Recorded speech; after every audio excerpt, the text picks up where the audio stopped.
Boa noite. Eu quero ver a animação aí. Boa noite. Tudo bem? Muito bem-vindos à Associação Comercial do Paraná. É uma honra e um prazer enorme de estar aqui recebendo vocês, coordenadores de câmaras setoriais, membros das câmaras, os palestrantes, muito obrigado pela presença. Queria falar um pouco para vocês o que é câmaras setoriais. A gente tem um orgulho de estar aqui na frente, junto com meus amigos Rafael e Carlos, coordenando 43 câmaras setoriais. O que são câmaras setoriais aqui na Associação Comercial do Paraná? São grupos multissetoriais de todos os setores de várias empresas que se juntam periodicamente para discutir assuntos relevantes do mercado. Cada grupo desses são responsáveis por discutir o assunto do seu setor e, nas reuniões, quando a gente junta as 43 câmaras, a gente discute em conjunto as políticas, os desafios da nossa vida. E, para falar um pouquinho mais disso, a gente aqui tem um dever de estar trabalhando sempre com aprimoramento. As próprias palavras do nosso presidente sempre falam sobre como educar, como melhorar a vida das pessoas, principalmente através do trabalho, através de fazer gestão. E isso que impulsionou a gente a fazer gestão, né? Porque a nossa vida de empresários, a gente fala, colocar a mão na massa, pegar a mão e fazer, só que pouco se fala como fazer gestão.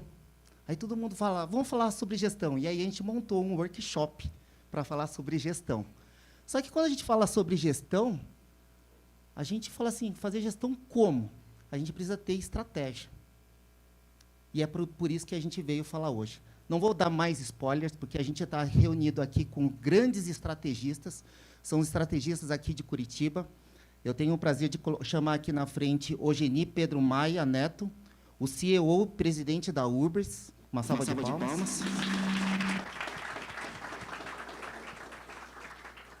O Bruno Alex Branco, CFO, diretor financeiro do Ebanks.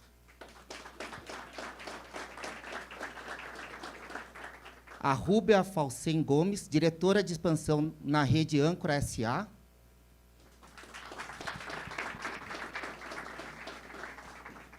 E o Henrique Benato Caseiro, diretor de controladoria e jurídico da rede Âncora. Por favor, pode sentar. Eu vou, antes de passar para o Medina, eu quero dar a palavra para a Adriana, para falar um pouquinho da nossa associação. Por favor, Adriana. Boa noite, pessoal. Eu faço parte hoje do setor de novos negócios. Então, um setor que ele traz ali parcerias, né, para os nossos associados. Então, a gente traz hoje desde convênios com Unimed, Dentauni, temos também sistemas para emissão de notas fiscais, gestão comercial, tudo isso com condições e vantagens exclusivas, né, e descontos especiais para vocês. Além da parte de rede de network, para que vocês possam participar das nossas rodadas de negócio. Então, se vocês tiverem interesse, eu deixei ali um folder, né, falando um pouquinho. A gente tem também um clube de benefícios, onde vocês têm ali diversos benefícios para estender para os teus colaboradores também. E aqui tem meu telefone, meu e-mail. Se vocês tiverem qualquer dúvida ou se não forem associados ainda, entrem em contato comigo, que daí eu fico à disposição para ajudar vocês. Tá bom? Uma boa noite. Muito obrigado, Adriana. Então, para quem quiser se associar e tem interesse de participar das câmaras setoriais, por favor, falar com a Adriana. Eu não vou dar mais delongas, porque temos um conteúdo bastante bom e importante. Medina, que é o nosso astro da noite, por favor. Imagina, Fábio, que é isso? Bom, pessoal, um evento muito bom, hoje e amanhã, o evento da casa, da CP, tá? Que visa realmente trazer insights, conteúdos relevantes para vocês. Em tempos que foguete dá ré, hoje em dia, né? Temos que realmente inovar, pensar fora da caixa. Então, aqui nós teremos hoje 8 nomes de peso que vão trazer conteúdos relevantes para os negócios de vocês. Vamos pensar que são 8 pessoas, mas se pegarmos todos os conteúdos que eles vão trazer, vamos pensar que cada palestrante aqui vale 1 milhão. Então, se pegarmos os insights deles, o valuation da empresa de vocês já vai aumentar em 8 milhões. Basta aplicar. Temos que pensar fora da caixa. E é isso que precisamos, fomentar negócios, fomentar network, fomentar cultura, empreender, gestão. Temos aqui Bruno Branco, que já foi previamente apresentado, Rúbia, da Rede Âncora, Ogeni, presidente da URBS, Henrique Benato, contador e advogado, tem um escritório de contabilidade, também de governança, e a gente consegue trazer vários insights para você. Então, convido agora o Ogeni para dar início à nossa primeira palestra de hoje. Por favor, Ogeni. Obrigado. Boa noite a todos. É um prazer estar com vocês aqui. Quero agradecer à Associação Comercial, ao presidente De Geroni, ao Medina, que me convidou para estar aqui com vocês hoje. E eu vou falar um pouquinho sobre gestão, sobre aplicações práticas que eu, ao longo dessa minha carreira, dessa minha trajetória como gestor, eu apliquei e aplico ainda hoje, né? Eu sou engenheiro mecânico, tenho especialização em MBA na Fundação Dom Cabral, conselho de administração para estatais. Sou conselheiro do Sicredi Empreendedores, já há 5 anos, e sou conselheiro certificado do IBGC CA++, né? Então, eu vou falar um pouquinho para vocês. Aqui está o meu currículo, podem passar, tem meu e-mail. Pode passar? Ok. Vou fazer um breve overview do que foi a empresa URBS e do que é hoje, né? Eu fui convidado para fazer um diagnóstico na empresa lá em outubro de 2017, para entender qual a situação da empresa naquele momento. E para traçar um diagnóstico, se ela iria fechar ou se ela poderia ser tocada, né? Se a gente podia seguir com o negócio. A URBS todos conhecem do transporte coletivo. Está ali o ônibus que o Medina colocou ali na apresentação de slides, né? Mas a URBS não faz só isso dentro da gestão municipal. A URBS é uma empresa, uma sociedade de economia mista. Temos como sócio o Banco Bradesco, o Instituto de Engenharia do Paraná e uma seguradora. Então, naquele momento, não se conhecia nada, eu realmente não conhecia nada da empresa, e fui passar a conhecer essa empresa. A empresa estava numa situação, e aí eu não posso deixar de falar, o Celso trabalhou comigo lá, tem muitos conhecidos aqui dentro também, é uma situação muito difícil, devia mais de 60 milhões em vencidos no mercado, nenhuma certidão negativa, né? Nós vimos salários atrasados, impostos atrasados, fundo de garantia atrasado. Isso, para quem é empresário, é um sufoco, né? Ou seja, nós estávamos num estado pré-falimentar, e inclusive com uma anotação no nosso balanço da consultoria externa, onde nós tínhamos aí uma solução de continuidade da empresa. Vamos lá. Fizemos um primeiro diagnóstico e pontuamos muitas coisas que deveriam ser feitas. O remédio era amargo, teria condições, né? Então, fomos lá ao presidente do conselho, que atualmente é a nossa procuradora-geral do município, e apresentamos a proposta aí ao prefeito. Falei, olha, o remédio é muito amargo, tem que cortar na carne, mas pode ser feito sem interferência política, porque senão não é possível. Interferência política numa empresa, numa sociedade de economia mista, é desastrosa, né? Ela leva a empresa a quebrar mesmo, né? E ok, topado o desafio. Fizemos uma reunião no Teatro Guaíra com os 1.500 empregados, né? E passamos por lá e falamos da seguinte maneira. A reunião foi muito rápida, mas tinha que ser no Guaíra, porque para caber essa gente toda lá.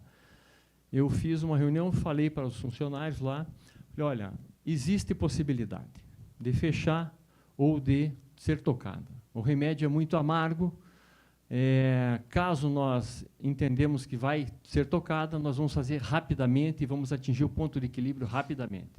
Tem que ser muito rápido o trabalho. Caso não, ela também vai ser fechada rapidamente.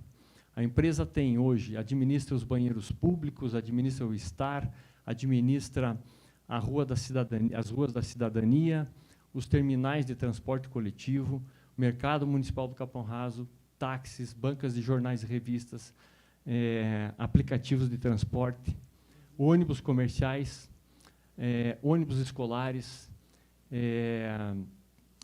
a matriz na Rua Barbosa. Temos 1.100 permissões de uso, que são imóveis alugados dentro de Curitiba. Chegamos lá, nós tínhamos uma ocupação baixa desses imóveis, fizemos diagnóstico. E eu falei para os nossos funcionários na época, e eu falei, olha, quem ficar, né, vai ter que participar e vai ser parte do processo dessa empresa aqui. E eu, como gestor, vim para fazer o trabalho e não tenho sentimento algum, nenhum sentimento. O Celso estava lá, ele escutou isso, nem por vocês e nem pela empresa. Algum sentimento, zero sentimento, e de fato, zero sentimento. E a partir dali nós traçamos um marco zero e começamos então a trabalhar para que a empresa pudesse ser recuperada. Atualmente nós temos aí um caixa forte, nós recuperamos a empresa, atingimos ponto de equilíbrio no ano de 2019, temos hoje saldo em caixa, temos todas as certidões negativas de impostos, então assim, a empresa está em ponto de equilíbrio. Ela é uma empresa de sociedade de economia mista, não tem que dar um lucro exorbitante, mas também não pode dar prejuízo como empresa pública. E realmente a empresa hoje se encontra num estado consolidado de equilíbrio, né? Então, algumas coisas que nós fizemos e que são importantes. Aqui tem um, posso passar aqui?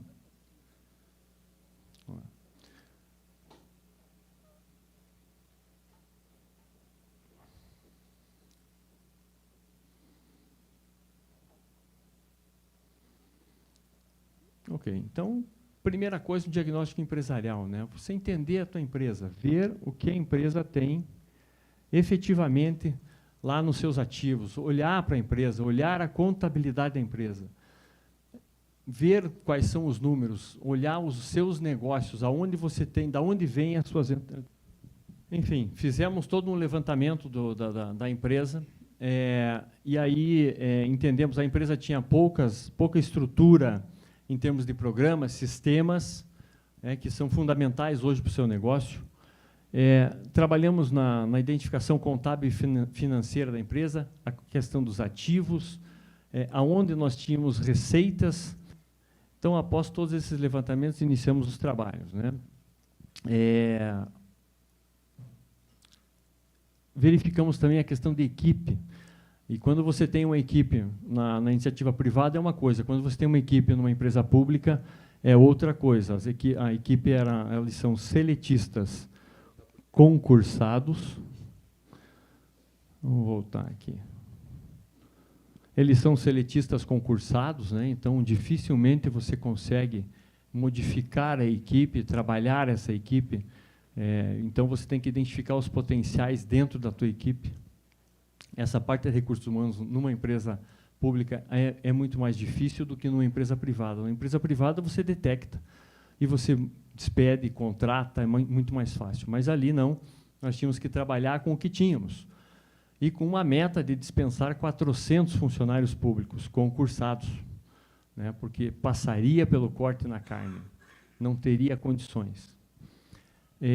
Todas as áreas operacionais também teriam que ser revisados, os processos, a estratégia de administração da empresa, né, desde do planejamento, do transporte coletivo, das áreas comerciais, de táxi e mobilidade comercial, até o planejamento dos imóveis locados, que tinha uma baixa locação. E alguns pontos que eu posso... Vamos lá para frente agora. Alguns pontos aqui que eu acho que são muito relevantes no negócio, que foram relevantes, são os indicadores contábeis, né? Na época, nós tínhamos 1 centavo para cada real de dívida em caixa, né? Hoje, nós temos aí 1,12 reais para cada valor em dívida. Então, ou seja, ela está em ponto de equilíbrio. Então, conhecer os indicadores contábeis, né, para as empresas, para os empresários, é fundamental. Se você não conhece os teus indicadores contábeis, você não consegue fazer nada na empresa. Eu estou falando aqui de um ambiente interno. Poderia falar, olha, o ambiente regulatório, os juros, inflação, tudo isso é importante na empresa, mas eu não vou falar disso, eu vou falar só da parte interna hoje. O ambiente regulatório pode derrubar a tua empresa, mas se você não conhecer o teu negócio internamente, certamente você cai antes. Então, os indicadores contábeis é muito importante. Você saber exatamente o que você tem de estoque. O teu ciclo operacional, esse é um gráfico que ele é um gráfico até simples, mas ele determina numa empresa praticamente tudo o que você pode fazer com estoque, com prazo de pagamento, com prazo de recebimento, com tempo de permanência de estoque, né? Ou seja, ele te dá o ciclo do início do teu processo, quando você compra alguma coisa, até o teu recebimento final. Isso serve tanto para produtos como mercadorias, como para a prestação de serviço também. Então, saber este gráfico aqui, juntamente com os indicadores contábeis, na minha opinião, ele é um divisor de águas para o gestor. Você sabendo, por exemplo, e aí eu posso falar aqui, numa distribuidora de produtos, seja lá o que você venda, pode ser autopeça, né, pode ser produtos de armarinho, enfim, você ter aqui o teu estoque, e nós, no varejo, normalmente temos estoque em lojas de varejo que varia entre 5 e 10 vezes o valor da nossa venda mensal, que é um absurdo, né?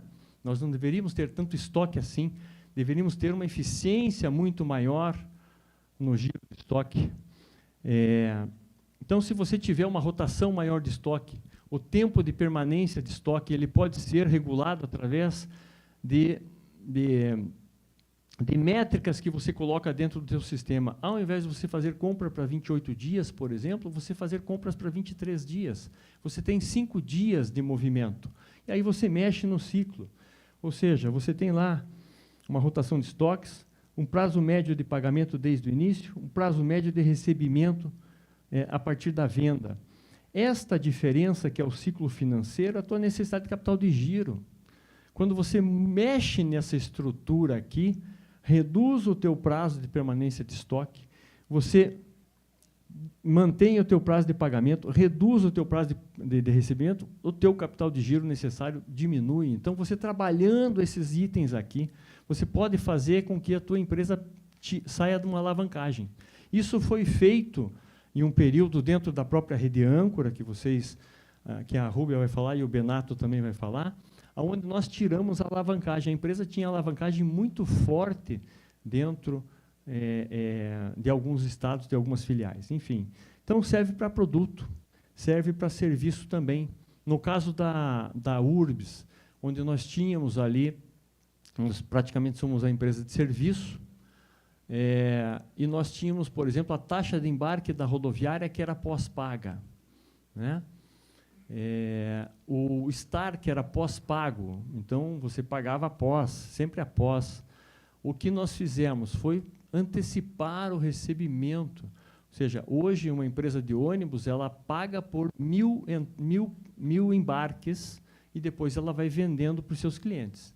Então, nós antecipamos o fluxo de caixa, né? Nós fizemos a mesma coisa que o STAR. O STAR hoje tem uma plataforma financeira e tem os seus aplicativos. Os aplicativos compram vagas de STAR, 30 mil vagas de STAR antecipado, e vão vendendo para os seus clientes na rua. Então, nós antecipamos o fluxo de caixa para diminuir justamente essa necessidade de capital de giro. Então, são duas coisas. Uma empresa pública, que dá para fazer, né? E uma empresa privada, que também dá para fazer, né? Mais fácil ainda.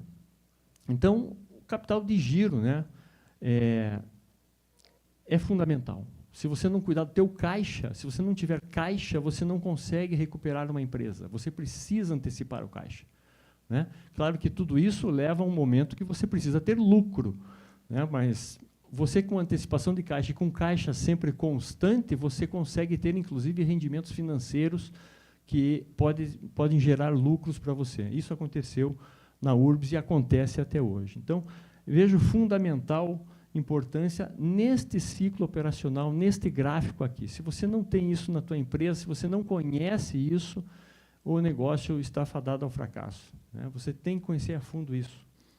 E, assim, como empresário que já fui empresário do ramo de autopeças, mecânica diesel e transporte, muitos empresários pensam assim, putz, mas eu tenho medo de saber o custo da minha empresa, eu tenho medo de saber se eu estou fazendo alguma coisa errada e eu vou descobrir que eu estou em rota falimentar, por exemplo.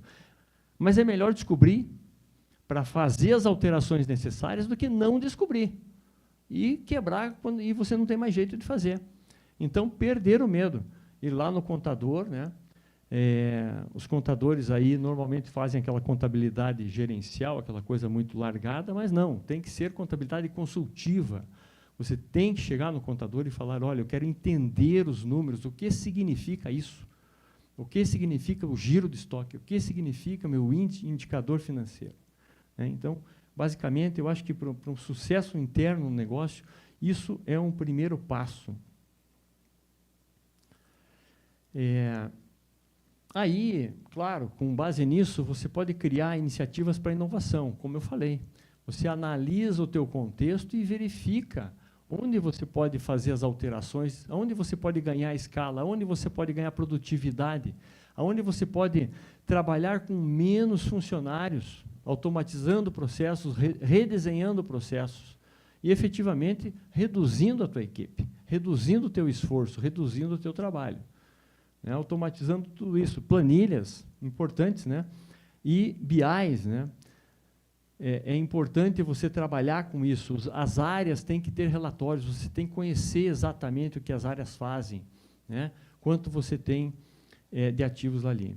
Ter um BI, né? Um Power BI, hoje é uma ferramenta gratuita, inclusive, para começar um bom trabalho, é muito simples de se fazer isso.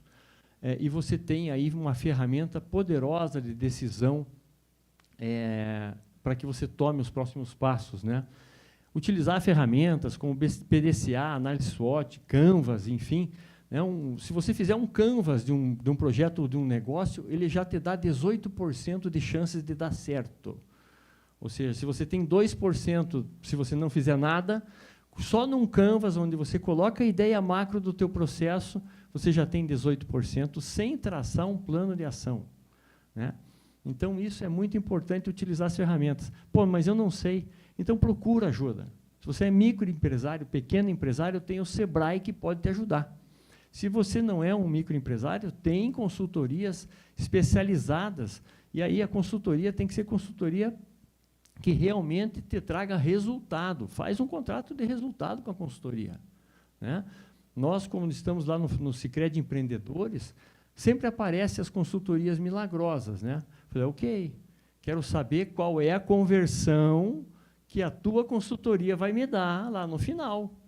Se não tem conversão, não vale nada.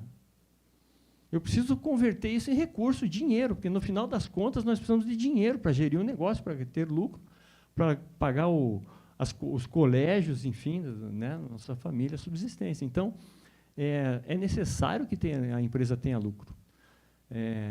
Consultoria que não tem contrato de risco é uma consultoria que não vale nada. Então, isso é importante também, e é assim que a gente trabalha, tanto no Sicredi, empreendedores, lá como na URBS, né? O desenvolvimento também das lideranças e equipes, né? Eu escrevi aqui, pontuei algumas coisas, né, onde o recursos humanos, que é um termo já ultrapassado, né, o desenvolvimento humano e organizacional é o que a gente tem utilizado, ele tem que estar na agenda estratégica. Ele é responsável por disseminar a cultura da empresa. Se o RH, o DHO, não consegue fazer a disseminação da cultura da empresa, não consegue fazer a avaliação dos funcionários, tem que ter alguma intervenção para que ele consiga levar isso para a empresa. Então, ele tem que participar das reuniões estratégicas da empresa. Comunicação clara, ou seja, você comunicar reto com o teu funcionário, com o teu gestor, com o teu coordenador, o que você quer, o que você espera dele e quais são as consequências, né, daquilo que ele não entregar ou entregar, né? Lembrando aqui que a comunicação é o seguinte, né, dentro da empresa, você procura, todo mundo fala, falta comunicação. Se vocês fizerem uma análise estratégica da empresa, 100% vai falar, olha, temos problema de comunicação. Todos têm problema de comunicação. E se você fizer de novo daqui a 5 anos, depois que você tomar muitas ações, o problema vai ser comunicação de novo.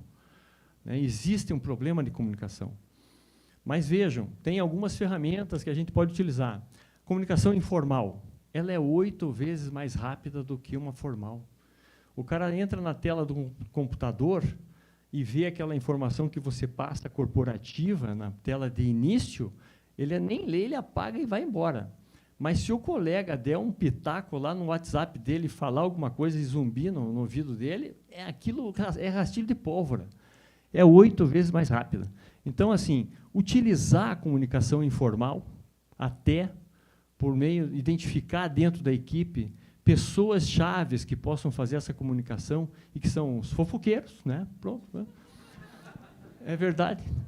Eles fofocam o que você quer que fofoque, pô.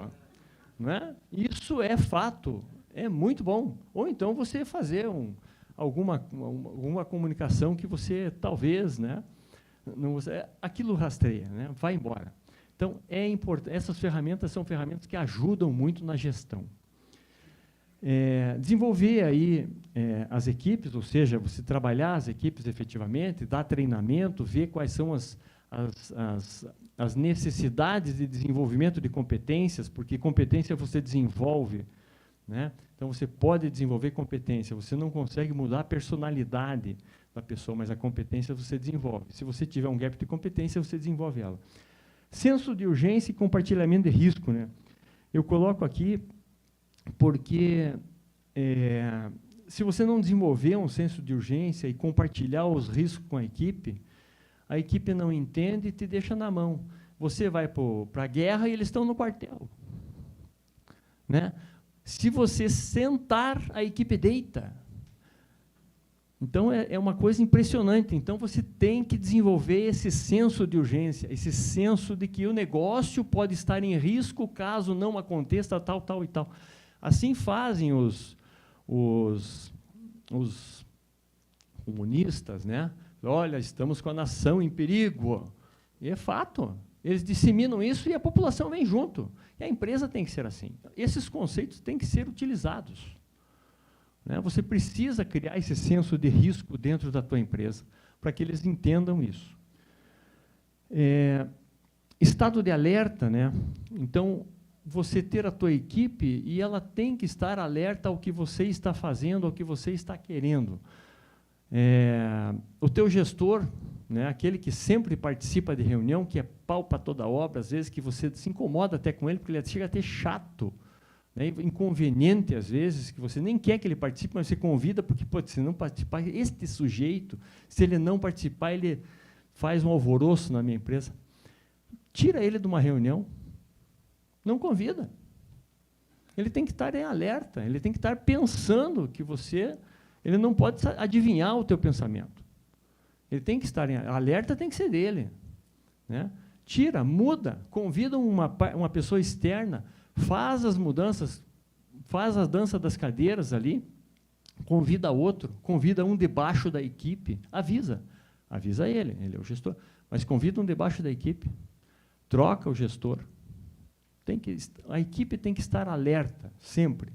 Senso de propriedade. Não é prioridade, é propriedade mesmo. Quando você passar o trabalho é dele, não é mais teu. Você é a ferramenta dele. Você é o recurso, não mais o trabalho. O trabalho não é teu mais. Passou o trabalho, ele é responsável pelo trabalho. Você vai dar suporte para ele. Né? Criar um senso de onipresença na empresa, isso é bacana, gente. Quando você cria um senso de onipresença, você fala, pô, mas esse cara parece estar em todo lugar. Você pegar um BI, por exemplo, né, desenvolver um BI e disparar um workflow num BI, quando aquela meta não for cumprida, a primeira coisa que ele recebe é uma mensagem no WhatsApp, de manhã. Ou quando ele vai abrir o e-mail, ele recebe uma mensagem, olha, você está com um indicador aqui, né, apontando para baixo, assim, assim. Você não é você, pessoalmente, o gestor que disparou, mas você criou uma ferramenta que faz com que você esteja em todo lugar. Você cria, eventualmente, um vídeo pequeno, você manda um vídeo pequeno, e daí você vai criando essa sensação de onipresença. Fala, pô, ele está em todo lugar. Você falar de todas as áreas da empresa. Isso é importante, essa sensação de que o gestor está olhando tudo. Muitas vezes a gente nem está, a gente está longe, né? Mas aí o funcionário chega e fala, pô, eu vi você falou do meu setor, assim, você falou, passou batido, falei mesmo. Mas essa sensação de onipresença é uma coisa que deixa a equipe sempre em alerta e motivada, né? E trabalhar com confiança e baixa complacência, né? Comando e controle estressa quem é dono, estressa quem é gestor, estressa quem é presidente, CEO, o que for, fica estressado. Se você tiver no comando e controle na tua equipe toda hora, a equipe vai ficar te demandando o tempo todo. É melhor você ter aqui, ó, confiar, mas ter baixa complacência, ou seja, você poucos erros, pouca tolerância, né? Ou seja, ele já tem que saber já na comunicação, claro, o que você quer. Então, isso funciona muito dentro das equipes. Como que a gente evita ambiente tóxico, né, que tem esse funcionário indigesto, né, aquele que cria os ambientes tóxicos. Isso eu separei porque você sempre tem, dentro da tua equipe, os habitantes, né, que são aqueles pessoal que habitam o lugar, né. Eles estão ali, não fazem nada, dão um migué para tudo, jogam sempre nas costas de um ou de outro, sempre tem um gestor ou uma outra pessoa que está ali carregando o fardo por eles, né? E essas equipes aqui, esses habitantes, você tem que identificar e tirá-los do grupo. Não tem jeito.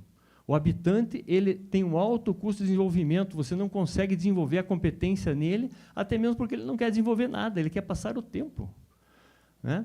Então, você tem que extirpar da equipe. Os acomodados, que são aquelas pessoas que se acomodam e são reivindicadores, reivindicam todo o tempo, você dá aprendizado para eles, manda treinar. Esses caras você tem que treinar para que eles entendam qual é a situação, entendam qual é a perspectiva da empresa, no que você precisa. E aqueles debatedores conceituais, isso acontece muito aqui com o pessoal de TI, né? O pessoal de TI fica debatendo, falando, blá, blá, blá. Coloca meta. Coloca meta para os debatedores. O cara vai debater, tem que ter meta. E aí ele vai correr atrás da meta, não dá tempo mais de ficar debatendo assuntos aí que não são relevantes para a gestão, né? Criar o poder da influência, né? Aqui, você gerar credibilidade em torno de você mesmo, né? Ou seja, você é a pessoa que é o facilitador para que a tua equipe chegue ao resultado das ideias, para que ela aplique as ideias, ou seja, se a ideia for bem aceita, se for uma boa ideia, se aquilo estiver dentro do planejamento da empresa, você gerar a credibilidade, ou seja, ele olhar você como quem facilitou para que a ideia dele fosse aplicada dentro da empresa. Isso faz com que você ganhe a tua equipe, né? E, importante, depois é não deixar ele pagar essa dívida que ficou com você, né? Então, quando você propiciou para ele que a ideia dele fosse bem aceita e fosse implementada, ele não pode pagar a dívida para você. Ele tem que ser um devedor contumaz teu.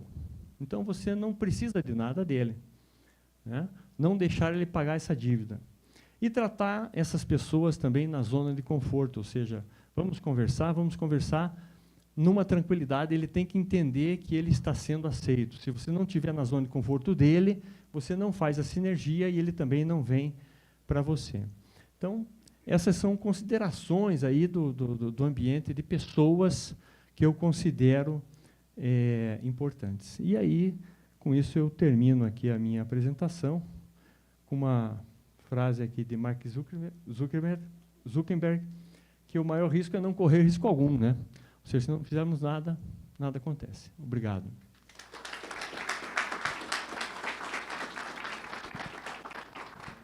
Obrigado, Geni. Excelente palestra, tema bem relevante para podermos aplicar no dia a dia. Eugênio, eu faço só uma pergunta para você. Eu quero virar CEO na minha empresa, ou quero virar um empresário. qual dica que você daria? Eu sei que dica não se dá, se vende, mas qual dica você daria? Você quer virar um empresário ou um CEO? Um empresário, você tem que primeiro saber o que você quer fazer de negócio e ter coragem de empreender. Na verdade, eu diria o seguinte, para as duas funções, o que difere um homem, o que difere uma mulher que vai ser um CEO ou que vai ser um empreendedor ou um empresário é a coragem de começar. É isso.